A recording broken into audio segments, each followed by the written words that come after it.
ইমান ধুনীয়া বতাহ মাৰিছে। Hello' guys, good afternoon, welcome back to my brand new blog. আৰু এতিয়া 1:30 বাজিছে আৰু 1:30 বজাৰ লগে লগে এটা নতুন ভিডিঅ' আপোনালোকৰ কাৰণে ষ্টাৰ্ট কৰিব লৈছোঁ। আৰু আপোনালোকে হয়তো থাম্বনেইলখন চাই গমেই পাইছে মই কিহৰ টপিকৰ ওপৰত ভিডিঅ' বনাবলৈ গৈ আছোঁ। আৰু এজনে সেই থাম্বনেইলখন যিটো দেখিছে এজনে কমেণ্ট কৰিছিলে, তো ছাইডত দি দিছোঁ। তেওঁ কমেণ্ট কৰাৰ অনুসৰিহে মই ভিডিঅ'টো ষ্টাৰ্ট কৰিছোঁ আৰু বনাবলৈ প্ৰস্তুত হৈছোঁ। আৰু বতাহ শব্দ শুনিছে চাগে, বহুত ধুনীয়া লাগিছে। আৰু ইয়াত ভিডিঅ' বনাওঁ মই, আগৰ চেনেলটোতো আপোনালোকে দেখিছিলে মই ইয়াতে ভিডিঅ' বনাওঁ, আৰু ইয়াতে ভিডিঅ' বনাই মই কমফৰ্টেবল পাওঁ। তো বাকী বাদ দিয়ক, পইণ্টলৈ আহোঁ। তেওঁ সুধি আছিলে আৰু মই এই ইউটিউব চেনেলটোত আপোনালোকৰ কমেণ্টৰ অনুসৰি ভিডিঅ' বনাম। সেইকাৰণে আপোনালোকে যিমান পাৰে কমেণ্ট কৰিব আৰু শ্বেয়াৰ কৰি দিব চেনেলটো, যাতে সকলোৱে কমেণ্ট কৰিবলৈ সুবিধা পায় আৰু তেওঁলোকৰ মনৰ কথাবিলাক কমেণ্টৰ যোগেদি প্ৰকাশ কৰিবলৈ সুবিধাকণ পায়। তো শ্বেয়াৰ কৰি দিব। আৰু যিসকলে টেকনিকেল বিভাগত অধ্যয়ন কৰিও তেওঁলোকে এতিয়া নিজৰ কৰ্মসংস্থাপন পোৱা নাই, তেওঁলোকক অলপ সহায় কৰোঁ বা কৰিম বুলি ভাবিহে মই এই চেনেলটো খুলিছোঁ। তো গতিকে আপোনালোকে কমেণ্ট কৰিব আৰু কমেণ্টৰ ওপৰতহে মই ভিডিঅ'বিলাক বনাম। তো তেওঁ সুধিছে যে শদিয়াত 3000ৰ এটা ড্ৰিলিং ৰিগ আহিছে নেকি বুলি। তো ময়ো শুনিছিলোঁ, এতিয়ালৈকে অহা নাই, কিন্তু আহিব বুলি কৈ আছেহে, যে শদিয়াত 3000 HP হৰ্চ পাৱাৰ, HP মানে হৰ্চ পাৱাৰ। তো তেনেকুৱা ধৰণৰ ৰিগ এটা আহিছে বুলি ময়ো শুনিছোঁ। এতিয়ালৈকে কাৰিকভাৱে মানে অহা নাই, আৰু অহা হ'লে হয়তো মই গম পালোঁহেঁতেন যে আহিছে, 100% আহিছে বুলি। কিন্তু আমিও এইটো কথা শুনা প্ৰায় 1 বছৰ 2 বছৰ মানে হ'ল নেকি, যে শদিয়ালৈ 3000 কেপাচিটিৰ এটা ৰিগ আহিব বুলি। তো তেওঁ যেনেকৈ শুনিছে ময়ো তেনেকৈ শুনিছোঁ মোৰ মুখে।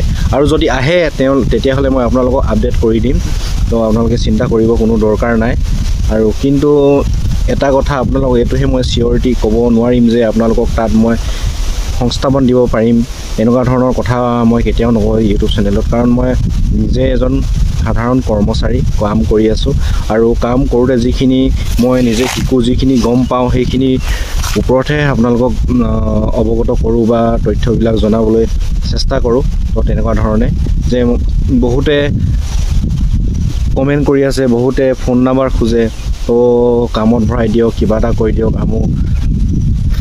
তো মোৰো মনটো কেতিয়াবা বেয়া লাগে যে মই কেনেবাকৈ তেওঁলোকক কিবা এটা কৰ্মসংস্থাপন দিব পৰা হ'লে মোৰো ভাল লাগিলহেঁতেন বুলি ভাবোঁ। কিন্তু নিজেই মই এজন সাধাৰণ কৰ্মচাৰী, আৰু যদি মই ভৱিষ্যতে তেনেকুৱা ধৰণৰ সহায় কৰিব পাৰোঁ তেতিয়াহ'লে নিশ্চয় সহায় কৰিম। আৰু তেনেকুৱা ধৰণৰ চেষ্টাবিলাক মই কৰি আছোঁ যে কাৰোবাক কৰ্মসংস্থাপন দিব পাৰোঁ নেকি। তো তেনেকুৱা ধৰণে আৰু ভিডিঅ' আৰু নেক্সটকৈ বেলেগকৈ এটা বনাই দিম বাৰু। তো ইয়াতে থুলমূলকৈ কৰি থওঁ, কিছুমানে কাম দিম আমুক দিম বুলি টকা সংগ্ৰহ কৰে বা ধন সংগ্ৰহ কৰে। তো এনেকুৱা ধৰণৰ প্ৰলোভনত আপোনালোকে কেতিয়াও ভুল নাযাব, কাৰণ বহুতে এনেকুৱা ফ্ৰডবিলাক চলি থাকে যে কাম দিম, পইচা দি দিয়ক, এনেকৈ কাম দিম এনেকৈ বুলি পইচা সৰকায়। তো তেনেকুৱা ধৰণৰ কামবিলাক নকৰিব। তো কিয়নো সেই পইচাখিনি, সেই ধনখিনি আপুনি বহু কষ্ট সহকাৰে বা বহু কষ্ট কৰি আপোনাৰ পৰিয়ালে, মা দেউতাই যোগাৰ কৰি দিয়ে। তো কামটো পালে ঠিকেই, কিন্তু যদি কামটো পোৱা নাযায় তেতিয়াহ'লে সেই পইচা কিন্তু আপোনাৰ অৰ্থলৈ যাব। তো তেনেকুৱা ধৰণৰ কাম কৰাৰ পৰা অলপ দূৰতে থাকক বুলিয়ে ভাবোঁ মই। আৰু আপোনালোকে যিমান পাৰে ৰেফাৰেঞ্চৰ যোগেদি যাবলৈ চেষ্টা কৰক। যদি ৰেফাৰেঞ্চ নাথাকে অফিচলৈ যোৱা, অফিচবিলাকত যোগাযোগ কৰক, পাব, কিয় নাপাব। আৰু আমিও তেনেকৈয়ে ময়ো তেনেকৈয়ে সোমাইছিলোঁ। কোনো ৰেফাৰেঞ্চ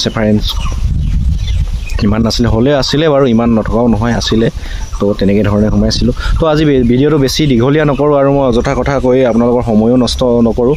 আৰু আপোনালোকে এনেধৰণে কমেণ্ট কৰিব, মৰম দি থাকিব চেনেলটোক, আৰু মই এনেকৈ আপোনালোকক ইনফৰমেশ্যনবিলাক দি যাম বুলি কথা দিছোঁ।